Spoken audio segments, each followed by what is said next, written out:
히브리서 13장 17절 너희를 인도하는 자들에게 순종하고 복종하라. 저희는 너희 영혼을 위하여 겸손하기를 자기가 회개할 자인 것 같이 하느니라. 저희로 하여금 즐거움으로 이것을 하게 하고 근심으로 하게 말라. 그렇지 않으면 너희에게 유익이 없느니라.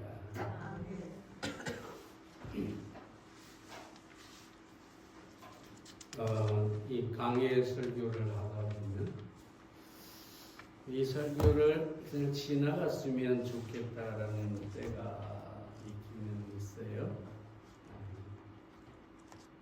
하지만 모든 말씀은 하나님의 말씀이고 우리에게 유익한 것이라고 믿기 때문에 그 말씀은 꼭 보고 지나가야 된다고 생각을 합니다.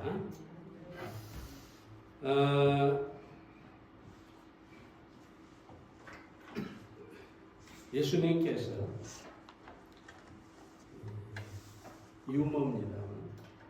천국에 서서 천국으로 들어오는 구원받은 우리를 지켜보고 계시는데 얼마쯤 있다가 저 멀리서 한 사람이 걸어오니까 예수님이 갑자기 일어나가지고 굉장히 기쁜 표정으로 맞이하더라는 거죠. 근데 이게 가만히 보니까 그 사람이 누구냐면 세상에서 목사 일을 하는 분이에요. 그러니까 사람들이 아니 주님 너무하십니다. 응? 세상에서 목사와 성도를 차별하시더니 이 천국에서도 이렇게 차별하십니까? 우리가 올 때는 그저 앉아서 반기시더니 목사가 오니까 벌떡 일어나서 반기십니까? 그리고 불평을 했답니다. 그래서 그 예수님 뭐라고 했다고요? 얘들아 정말 미안하다. 그런데 좀 이해를 해다오. 사실 지금까지 천국에 온 수많은 사람들 가운데 목사는 이 사람이 처음이란다. 무슨 말인지 모르겠어요? 제가 이 얘기를 하는 것은 오늘날 이 목사가 세상에서 존경받는 위치에 있지 않습니다. 너무나 많은 이단들이 그동안 잘못된 그런 일들을 하고 심지어 목사들까지 여러 가지 비리와 또 잘못들을 했기 때문에 세상에 지탄을 받고 있어요. 그리스도인들 속에서도 목사가 영향력을 잃고 있습니다. 더 이상 목사의 말에 순종하지 않아요. 목사님은 목사님, 나는 나. 그런 세상이 되어버렸다는 것이죠. 하지만 세상이 어떠하더라도 또 다른 성도들이 교인들이 어떠하더라도 우리는 참된 목자를 분별할 줄 알고 그 목자를 순종하고 또 섬길 줄 알아야 된다고 믿습니다. 오늘 그 이유에 대해서 몇 가지 생각해 보겠습니다. 첫째로 먼저 인도하는 자들에게 순종하고 복종해야 합니다. 17절 말씀을 봅니다. 너희를 인도하는 자들에게 순종하고 복종하라. 여기서 인도하는 자들은 당시의 교회 지도자, 다시 말하면 사도들이나 감독들이나 목사들을 말하고 있죠. 그리고 성도들은 그 인도자들에게 순종하고 복종하라고 합니다. 보통 성경에 보면 순종하라만 하든지 복종하라 이렇게만 하는데 이 두 가지를 동시에 쓰고 있어요. 그럼 순종이라는 말은 뭐냐? 페데스데라는 말인데 아무 거리낌 없이 순순히 따르는 것. 그러니까 완전히 인도하는 자에게 목사에게 동의하고 아무런 부담 없이 아무런 거리낌 없이 그저 따르는 것. 즐겁게 따르는 것. 이게 순종이라고 합니다. 뿐만 아니라 이 복종이라는 말은 뭐에 굴복하다, 포기하다 이런 뜻입니다. 그러니까 이게 무슨 말이냐 하면 이 복종이라는 것은 내 마음에 맞지 않아요. 목사님이 하는 말이 내 뜻과 달라요. 그런데도 복종하라. 이게 복종이에요.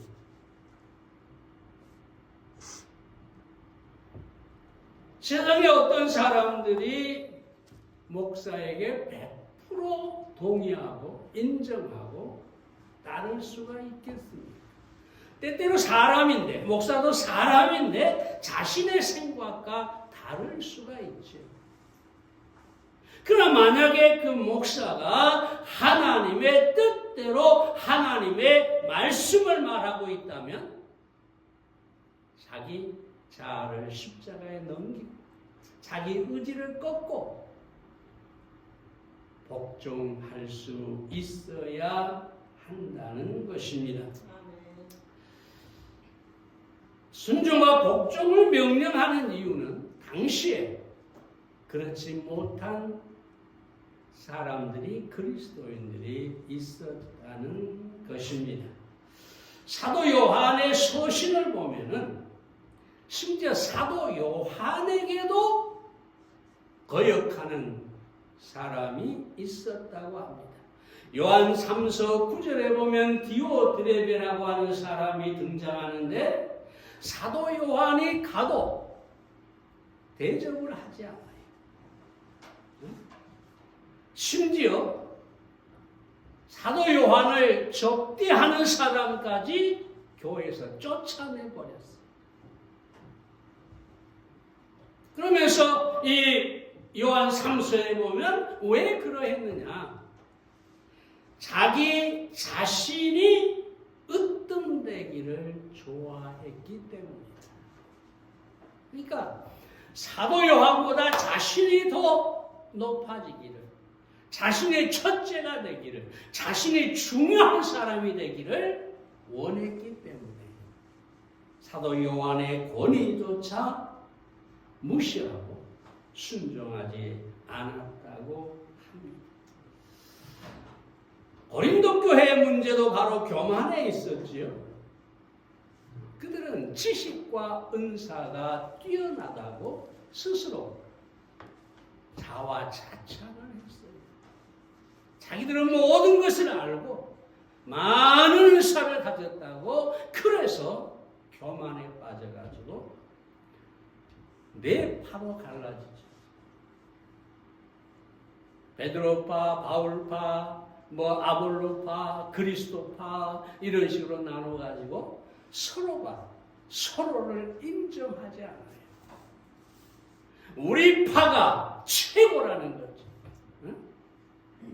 바울이 최고다. 아볼로가 최고다. 아니야, 베드로가 최고다. 무슨 말씀을? 예수 그리스도가 최고다. 근데 이 예수 그리스도가 최고다 하니까 대단한 것 같은데 사실은 이 파에도 저 파에도 끼지 못하는 사람들이 나는 그리스도 파다 이렇게 했던 것이죠.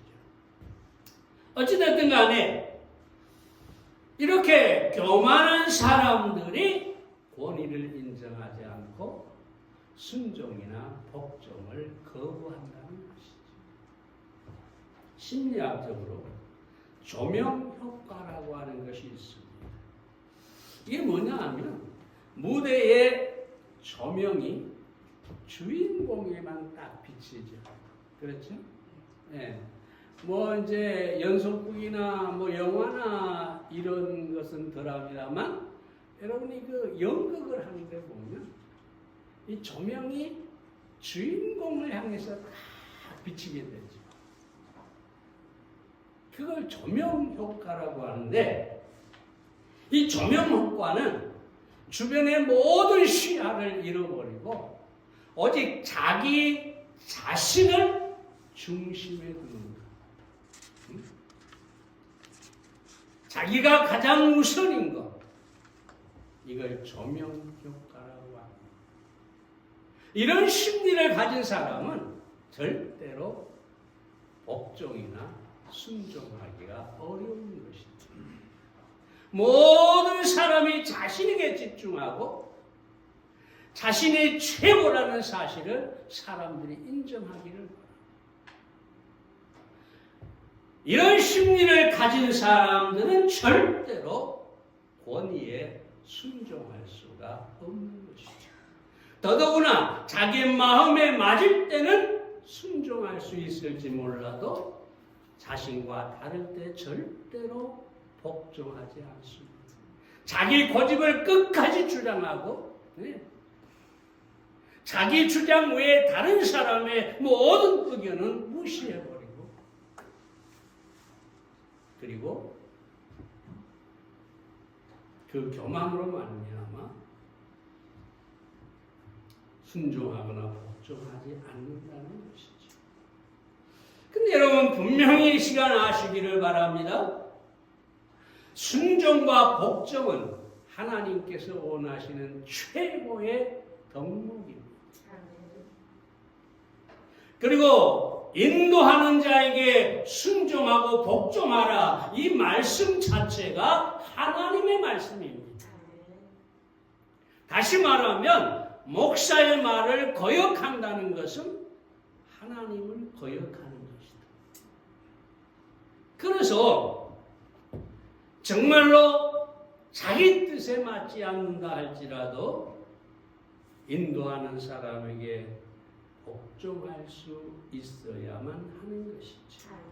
잘 아는 얘기죠. 프란체스코라는 사람이 있었는데 제자가 되겠다고 찾아오는 사람들이 많이 있어요. 그럼 그 사람에게 뭘 하라고 하냐면 배추 모종을 주면서 이걸 가지고 밭에 가서 거꾸로 심고 와라 그럽니다. 근데 거기에다가 아니 배추모를 거꾸로 심으면 다 죽어버릴 텐데 왜 그렇게 심습니까? 그럴 수 없습니다. 그러면 너는 아니야. 너는 내 제자가 될 수가 없어 하고 쫓아냈어. 근데 프란치스코의 말을 그대로 듣고 가서 자기 생각을 다 버리고 배추를 거꾸로 심으면 죽는데 이 생각 자체도 버리고 거꾸로 심으라 한 그 말에 순종하는 사람, 그 사람은 제자로 삼았다는 겁니다. 억지 같죠. 스승이 잘못된 것 같죠. 그러나 이 프란체스코가 원하는 것은 어떤 말에도 복종할 줄 아는 사람, 자기 주장을 하지 않고 스승의 말에 복종할 줄 아는 사람, 그 사람을 제자로 삼겠다는 것이죠. 다시 말씀드립니다. 인도하는 자에게 항상 순종하고 복종해야만 합니다. 그것이 뭐라고 합니까? 이 마지막에 있는 말씀에 보면은 그렇지 않으면 너희에게 유익이 없느니라. 네? 자신에게 유익이 없다. 자신에게 해가 있다. 자신에게 손해다.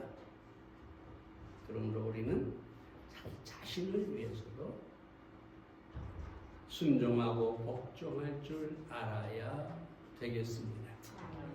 두 번째로 인도하는 자들의 사역 때문에 순종하고 복종해야 합니다. 17절 말씀을 봅니다. 저희는 너희 영혼을 위하여 경성하기를 자기가 회개할 자인 것 같이 하느니라.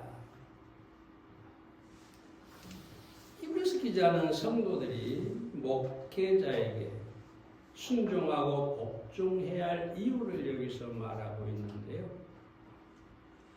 그것은 어떤 주의 때문에 아닙니다.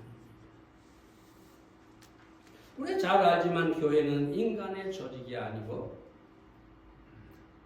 교회라고 하는 것은 상하가 존재하지 않고 교회는 그리스도의 몸의 지체입니다. 몸의 지체에 상하가 존재하지 않습니다. 높고 낮음이 없습니다.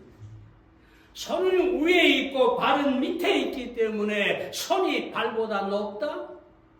아니죠. 모든 몸의 지체는 동일한 것이죠. 하나님의 교회의 모든 사람은 동등한 위치에 있습니다. 목사라고 해서 높은 계급이고 교회 어떤 직분을 가졌다고 해서 더 높은 직분들을 가지고 있고 일반 성도라고 해서 가장 낮은 사람이다. 이건 정말로 잘못된 것이고 지극히 카톨릭적인 것입니다. 종종 사람들이 평신도라고 하죠. 이 말이 어디서 나오냐면 카톨릭에서 나온 거지.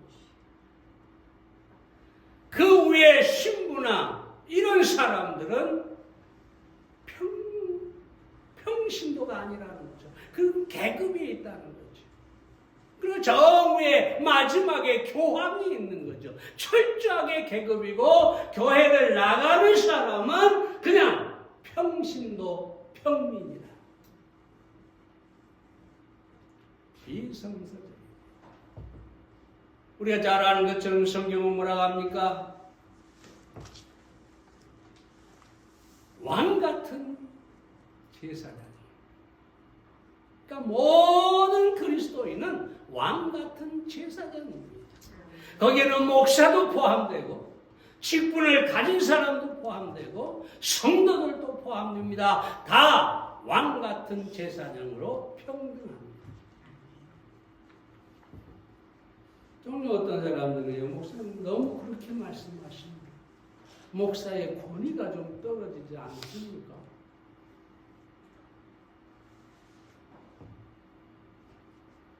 잘 들으시기 바랍니다. 어떤 사람을 만났는데 원래 성소침례교 출신인데 저 충청도에 있는 교회를 나왔대요. 어떤 자매를 데리고 그 교회에 문제가 생겼는데 그 자매 교회에 이 목사가 이 자매를 저주했다고 합니다. 그 저주가 두려워서 떠는 것을 보고 그래도 예전에 성소침례교를 다녔다고 그 저주가 잘못된 것을 알고 성소침례교로 인도해 왔다는 것이죠. 그리고 자기도 성소침례교를 떠나서 그 교회를 오래 다니다 보니까 장로가 됐는데 돌아오면서 장로 딱지도 떼어버렸대요.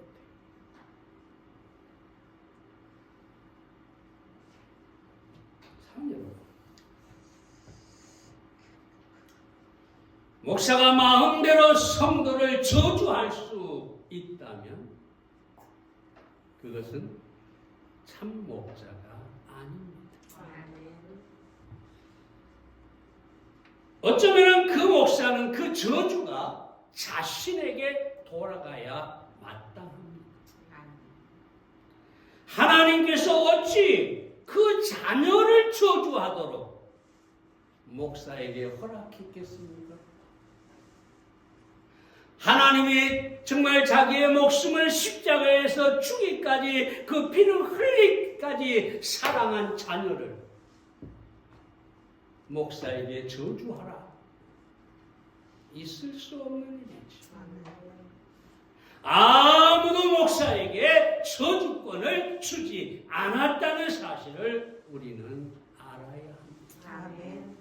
오히려 사도 바울은 고린도서 4장 5절에서 뭐라고 합니까? 우리가 우리를 전파하는 것이 아니라 오직 그리스도 예수의 주 되신 것과 또 예수를 위하여 우리가 너희에게 종된 것을 전파합니다. 우리가 사도 바울을 말하지. 우리가 너희의 종이라. 이것을 우리는 전파한다.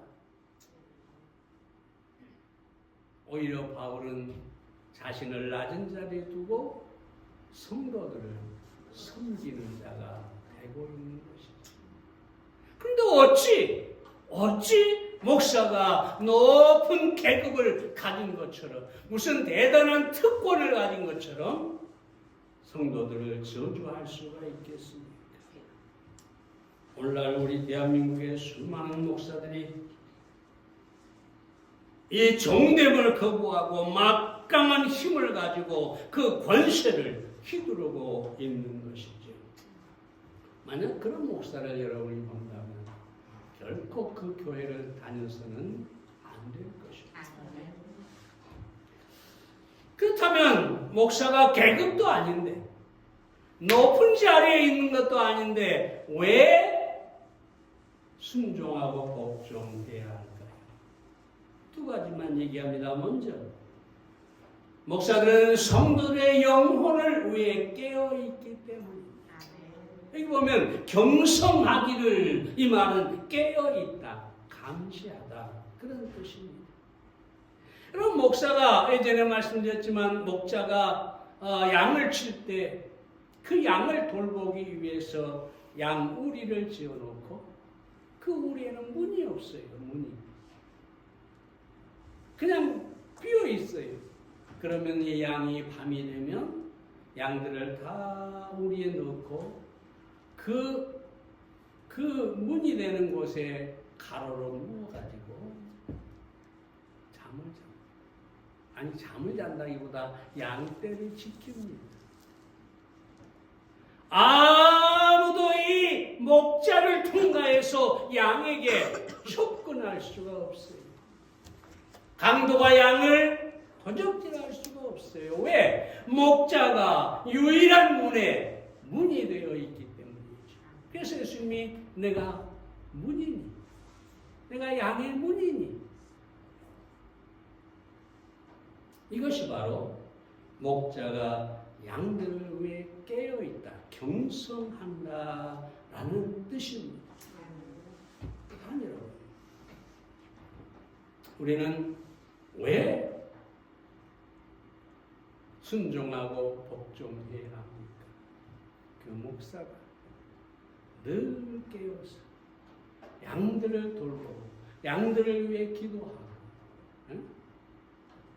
양들을 지키는 자이기 때문에, 그래서 순종하고 복종해야 하는 것입니다. 스펄전 목사가 물에 빠진 사랑에 밧줄을 던져주니 밧줄을 잡을 생각은 안 하고 밧줄이 더럽다느니 밧줄을 던져준 사람이 마음에 안 든다고 불평한다면 그는 얼마 안 있다가 물속으로 빠져 영영 나오지 못할 것이다. 이와 마찬가지로 우리에게 말씀을 전해주는 목사가 싫다고 불평하는 사이에 사망의 구렁텅이에 빠질까 조심하라. 목사가 개껏 설교를 준비해서 설교를 하는데 저 목사 마음에 안 들어, 설교를 잘 못해, 저 목사 못생겼어 심지어. 네.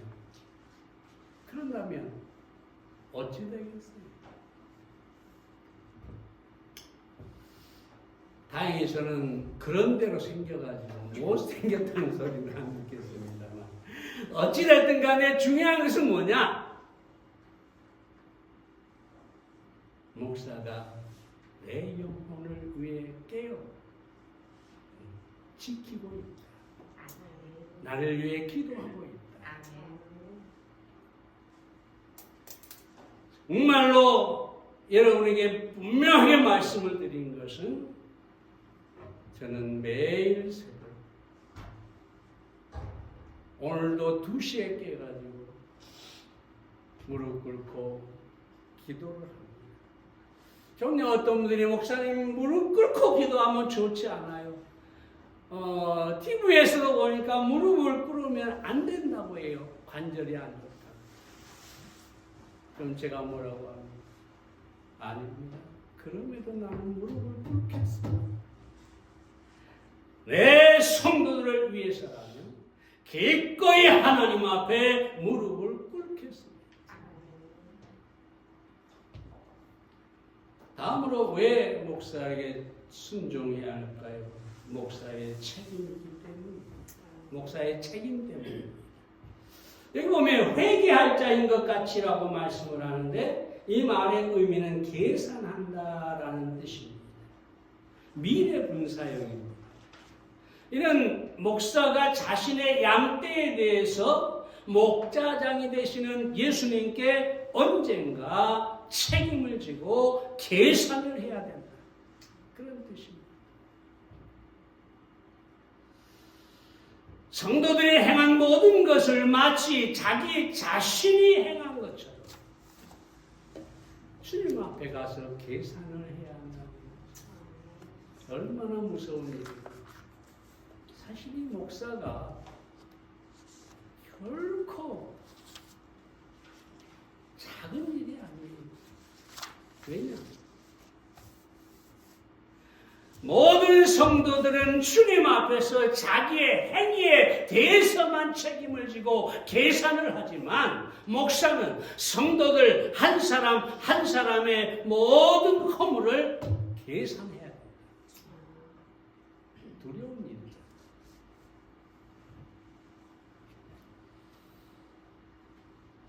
사랑하는 여러분,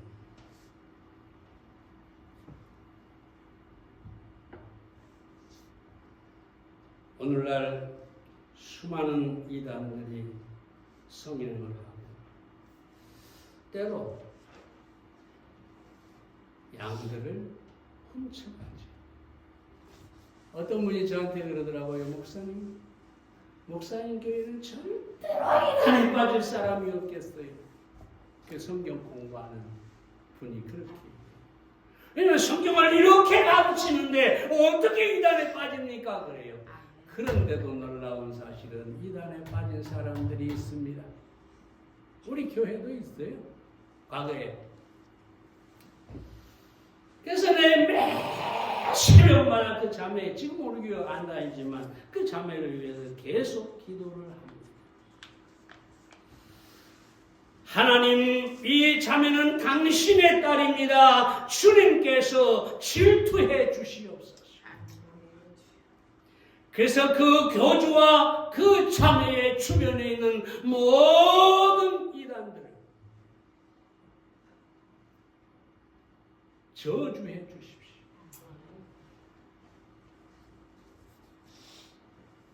아이 목사님 어떻게 저주하라고 그럽니까? 아까는 저주하면 안 된다고 하시면서 근데 사도 바울이 뭐라고 합니까? 갈라디아 1장 7절에 다른 복음을 전하는 자는 저주를 받을지어다 그럽니다. 그래서 이단들에 대해서는 저주해도 됩니다. 네? 빨리 죽으라고 저주해도 됩니다. 그런데 제 기도 때문인지 모르겠지만 물어봤어요. 그 아버지에게 물어봤어요. 요즘 어떻게 지냅니까? 아버지가 거기서 완전히 벗어났습니다. 아멘. 얼마나 감사한지. 제가 하나님 앞에서 그 자매에 대하여 계산을 해야 되는데 다행히 빠져나왔다는 것이죠. 참으로 감사합니다. 자, 여러분, 우리는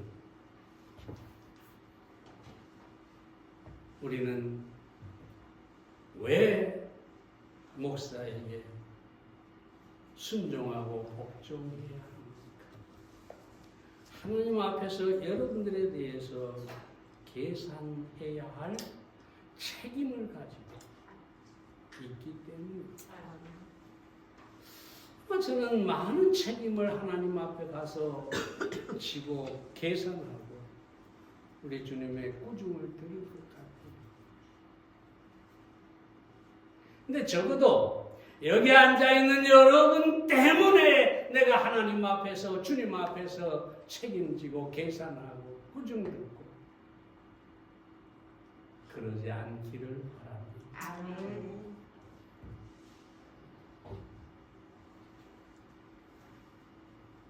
여기 중요한 말이 있죠. 저리로, 그러니까 목사로 즐거움으로 이것을 사역을 하게 하고 근심으로 하게 말하라.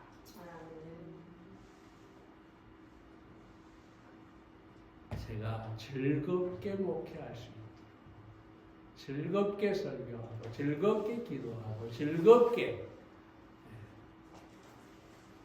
이 목회를 할 수 있도록 여러분께서 순종과 복종으로 함께 해주시고 저를 위해서도 기도해 주시기를 바랍니다. 아멘. 기도하겠습니다.